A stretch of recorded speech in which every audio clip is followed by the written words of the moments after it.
was in 79, and the other one was Mr. Clinton in 1994 with Jordan.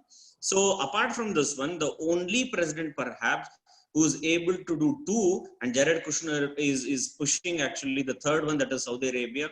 He's been consistently asking for it. It may happen any point of time. Apart from this, there would be some African Islamic nations, plus you may have Oman doing it. You may have many others also coming into the picture, except for few in the West Asian region. That's point number 2.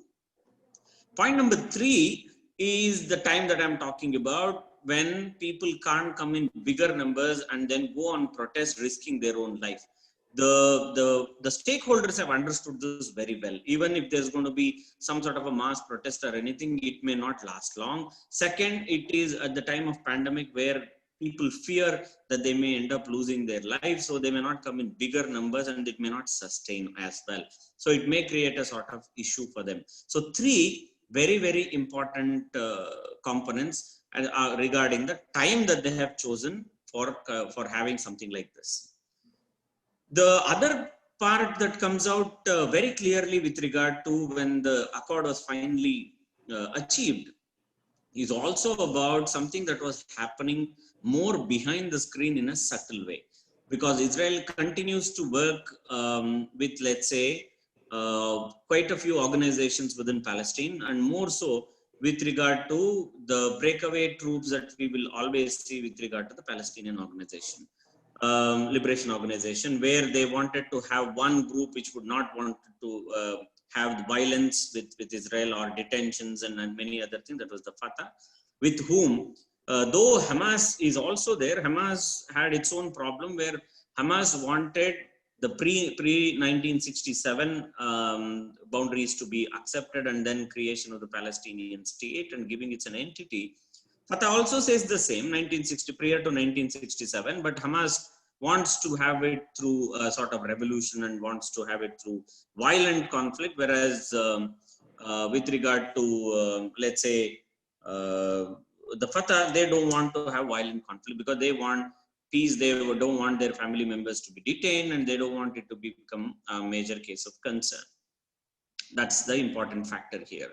Now, when did they start all those things? If you ask me, it's precisely at the time, somewhere around 1999 itself, many things were happening. Few states were going closer. And then also there was a requirement of getting weapons and other things in the West Asian region, where to an extent United States was able to give. But beyond that one, the foreign policy of the United States was also dictated by the Jews. If you read Mearsheimer's book and many other books are also there, which clearly indicate, also make a very strong impact and assessment about saying how powerful are the Jews. The APAC that you will also see, they have been super powerful with regard to the American foreign policy. Now, coming from there, if we go further and look, this was to happen because of the weapons. Now, without Israel's approval or without Israel saying okay to it, there was no possibility of Americans doing it. Third point that again I'm trying to highlight one after the other is that Trump was not the only one who had promised this one. This happened during Clinton.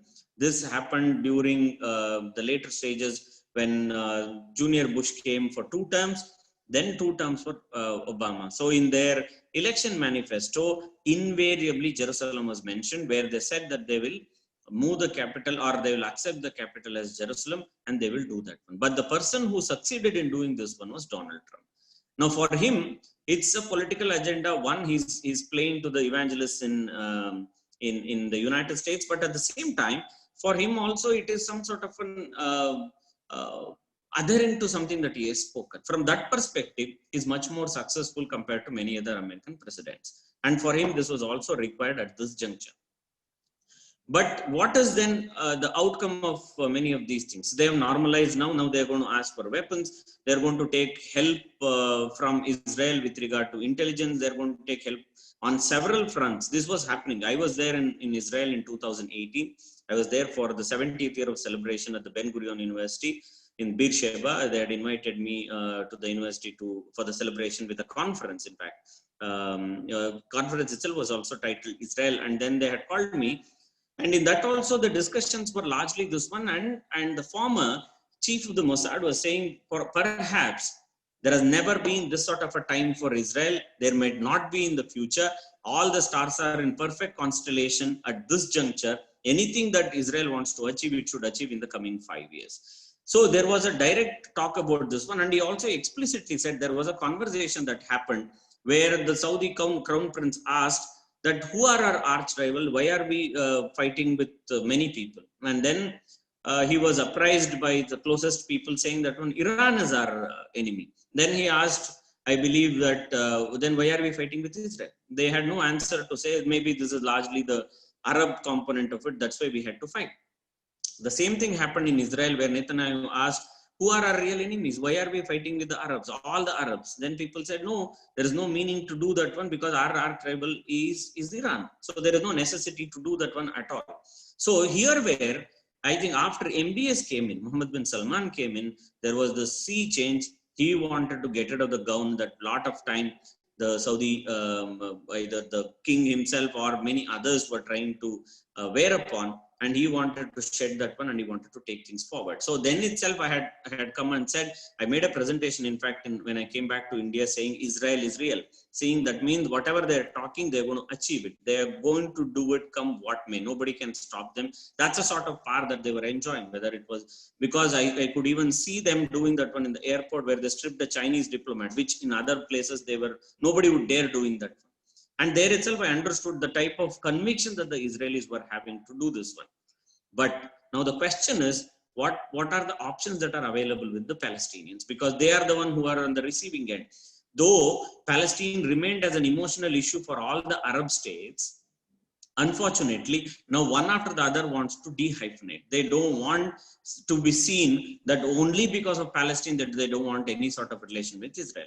If you people also remember, some time ago, when Sultan Qaboos was there in Oman, he had invited him.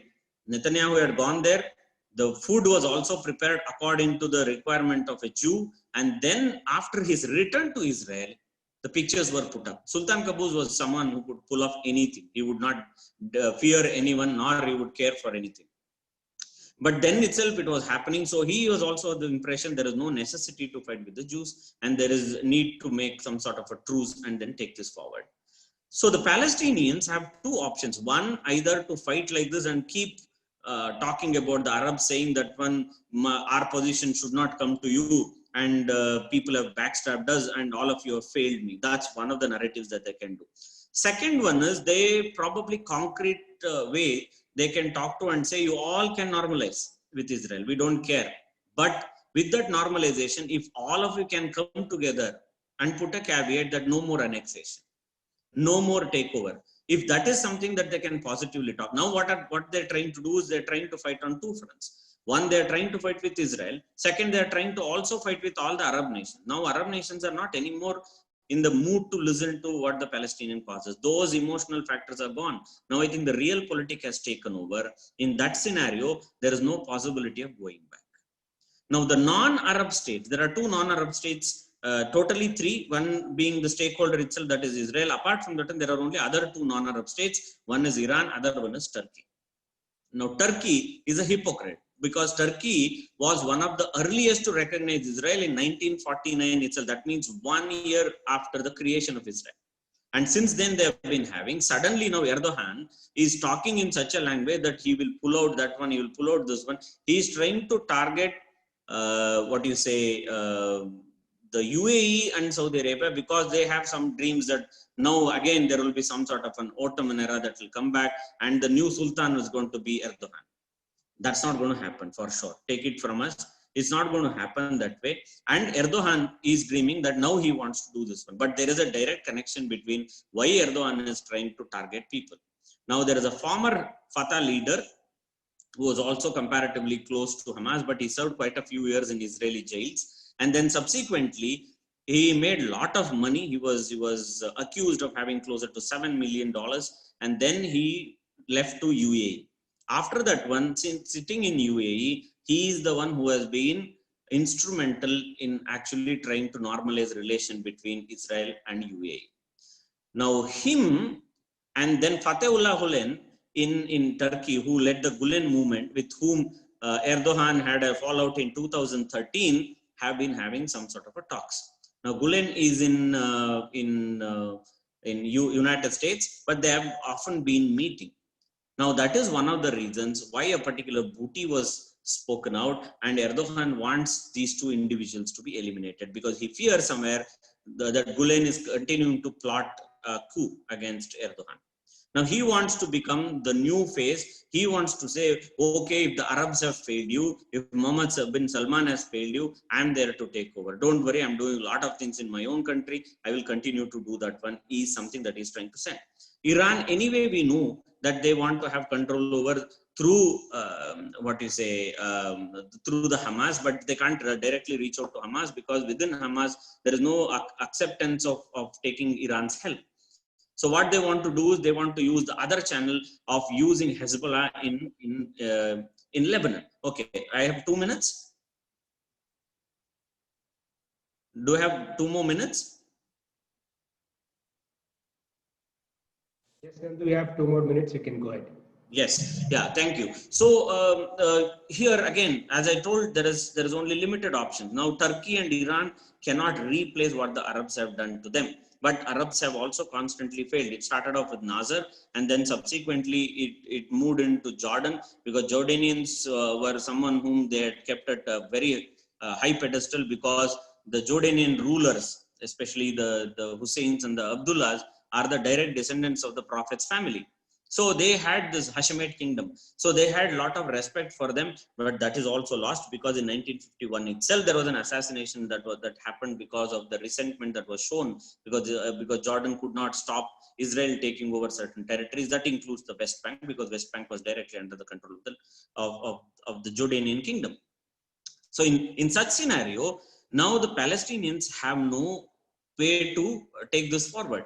If they continue to fight on two fronts, one with the Arabs, other one with Israelis, they are not going to have any sort of position.